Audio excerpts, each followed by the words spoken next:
Mateus abriu a embalagem do monóculo de visão noturna com entusiasmo. Não era o modelo mais avançado, mas servia para testar algumas curiosidades. Comprar o aparelho depois de assistir a um documentário sobre caçadores paranormais que usavam esses gadgets para detectar o que os olhos nus não viam. Ele nunca acreditou em fantasmas. Apenas gostava da ideia de explorar o desconhecido. Ligou o dispositivo e testou primeiro na sala. O mundo se tornou uma imagem verde granulada, mas os objetos estavam todos no lugar. Nenhuma assombração espreitando pelos cantos. Foi até o banheiro e se olhou no espelho. Seu rosto parecia estranho, borrado pelo brilho intenso do visor. Finalmente apontou o monóculo para o quarto escuro. Ele piscou. Ajustou o foco. No canto do quarto, uma forma humanoide estava de pé, imóvel. Mateus congelou, girou o monóculo para outro canto. Outra forma. O coração começou a bater forte. Tinha certeza de que estava sozinho. Desligou o aparelho e acendeu a luz. O quarto estava vazio. Nenhum móvel diferente, nada fora do lugar. Riu tentando acalmar a si mesmo. Erro do visor, mas algo dentro dele não estava convencido. Por via das dúvidas, decidiu testar novamente. Apagou as luzes, ligou o visor e olhou para o mesmo canto. As figuras ainda estavam lá, e uma delas parecia ter se virado em sua direção. Mateus sentiu um arrepio subir pela espinha. Ele desligou o visor de novo e acendeu a luz. Nada. O quarto continuava normal, sem qualquer sinal das figuras. Erro do equipamento, murmurou para si mesmo, tentando manter a calma. Talvez fosse apenas um problema com o contraste da câmera ou algum reflexo estranho. Mesmo assim, algo o incomodava. Sentou-se diante do computador e começou a pesquisar. Buscou por defeitos comuns em visores noturnos, distorções ópticas, pareidolias. Viu relatos sobre pontos quentes capturados em sensores térmicos, mas nada que explicasse a presença de formas humanoides tão nítidas. Desligou o monitor e pegou o visor novamente. Talvez o problema fosse o quarto. Decidiu testar em outros ambientes. Foi até a cozinha e apagou as luzes. Nada. Banheiro? Nada. Corredor? Nada. O visor funcionava perfeitamente em todos os lugares. A única anomalia acontecia no quarto. Com a respiração pesada, voltou até a porta do cômodo e hesitou antes de entrar. Não queria olhar de novo, mas precisava. Com um suspiro trêmulo, apagou a luz e ergueu o visor mais uma vez. As figuras ainda estavam lá. Eram pelo menos 3. Mateus prendeu a respiração. As silhuetas estavam no mesmo lugar de antes, imóveis, mas agora pareciam mais nítidas. Como se, a cada vez que ele as olhava, ficassem um pouco mais presentes. Ele desligou o visor e fechou a porta do quarto. Não dormiria ali naquela noite. Mateus passou a noite no sofá da sala, tentando não pensar no que tinha visto. O visor devia estar com defeito. Ou talvez fosse apenas algum tipo de ilusão de ótica. Precisava de uma explicação racional. Quando o sol nasceu, ele se sentiu mais seguro. Deixou o visor sobre a mesa e foi até o quarto. Nada parecia errado, até que ele percebeu algo. A porta do guarda-roupa estava entreaberta. Ele tinha certeza de que a deixara fechada. Um arrepio subiu por sua nuca. Seria paranoia? Ele ignorou, vestiu-se e saiu para o trabalho, decidido a esquecer aquela bobagem. Mas ao voltar para casa à noite, o visor parecia chamá-lo. Se eu só testar mais uma vez, posso provar que foi imaginação, pensou. Pegou o monóculo com mãos suadas e se posicionou na porta do quarto. Respirou fundo. Apagou a luz. Ligou o visor. As sombras ainda estavam lá. O peito de Mateus apertou. Ele desviou o olhar por um instante, limpando a testa suada. Quando voltou a olhar pelo visor, o estômago revirou. As figuras haviam se movido. Agora estavam mais perto. Um nó se formou em sua garganta. Elas só se moviam quando ele não olhava. O coração batia forte. Segurando o visor com mãos trêmulas, ele testou de novo. Desligou por 5 segundos. Ligou novamente. As sombras agora estavam ao lado da cama. Mateus soltou um grito e jogou o visor longe. Ele não estava sozinho naquele quarto. Mateus não conseguiu dormir. Cada sombra que a luz projetava na parede parecia espreitá-lo.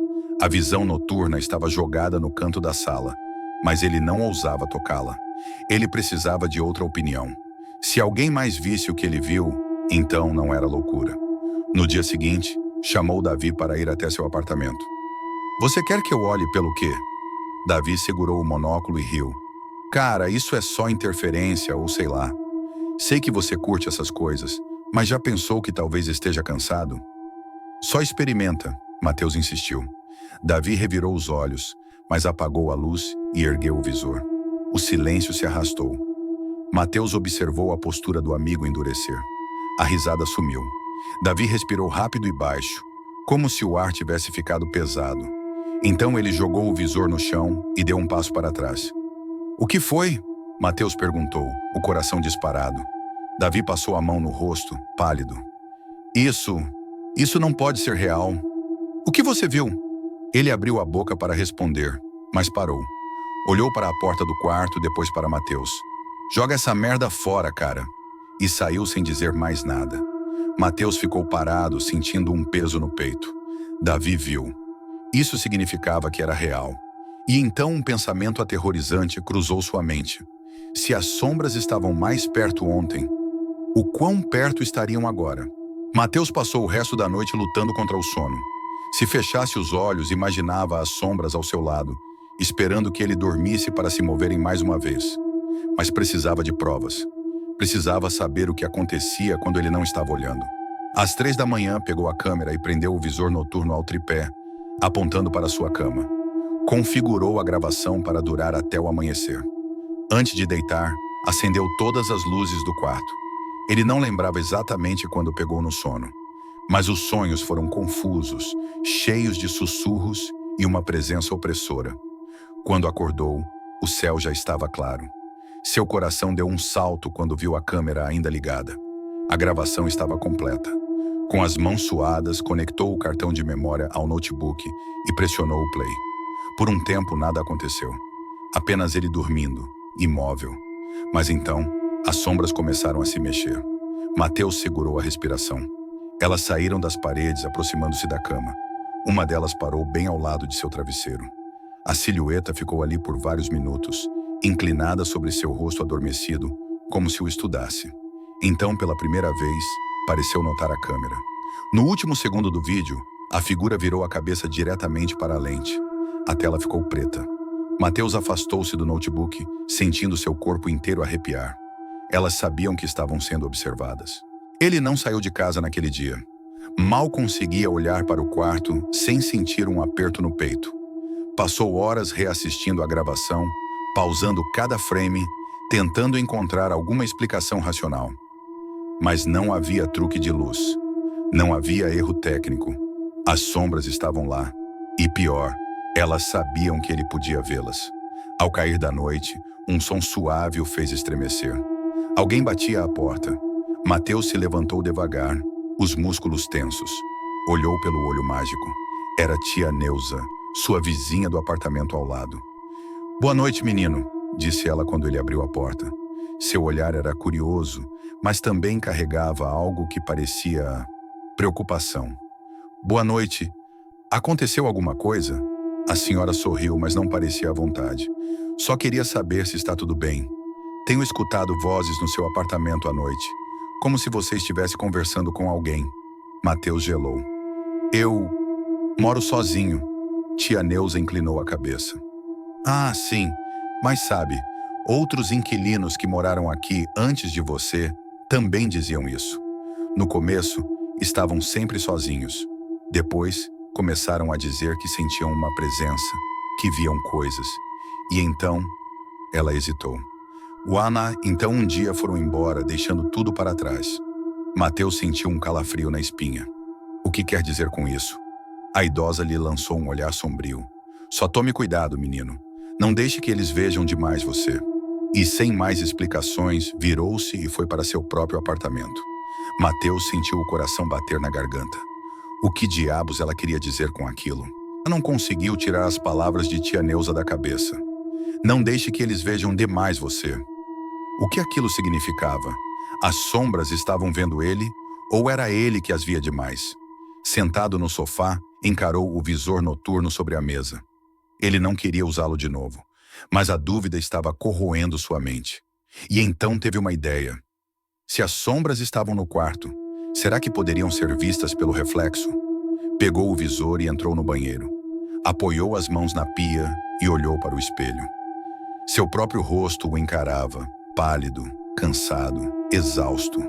Com o coração acelerado, apagou a luz e ligou o visor. A tela ficou esverdeada, mostrando seu reflexo borrado no espelho. Por um instante, nada parecia errado. Então, as sombras começaram a surgir. Mateus arregalou os olhos. Elas estavam atrás dele. No reflexo, figuras humanoides escuras preenchiam a porta do banheiro. Elas não se moviam, apenas observavam. Mas então, uma delas inclinou a cabeça. Um arrepio percorreu a espinha de Mateus. Era a primeira vez que uma delas fazia um movimento real. Ele abaixou o visor por um segundo.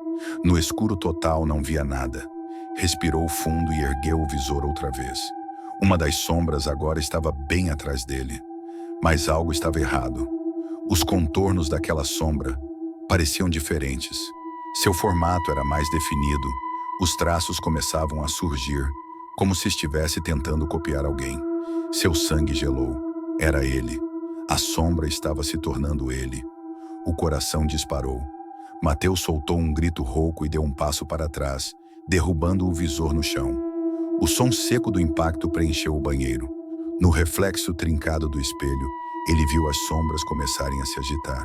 Acendeu a luz num desespero cego. O banheiro estava vazio, mas Mateus sabia. Elas estavam mais perto do que nunca. O coração martelava no peito. O breu ao seu redor era absoluto.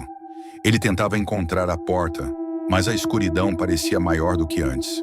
Como se o apartamento tivesse se expandido, como se estivesse em um lugar que não era mais seu. A única coisa que sabia com certeza era que não estava sozinho. Os passos atrás dele ecoavam fora do ritmo do seu próprio movimento. Algo estava ali, caminhando junto com ele. Ele finalmente alcançou a porta. Girou a maçaneta. Trancada. Mateus arfou, puxando-a com força. Girou a chave freneticamente. Nada. As sombras não deixariam que ele saísse. As luzes do corredor do prédio estavam acesas, fracas, oscilantes. Se ele conseguisse bater na porta, talvez alguém o ouvisse.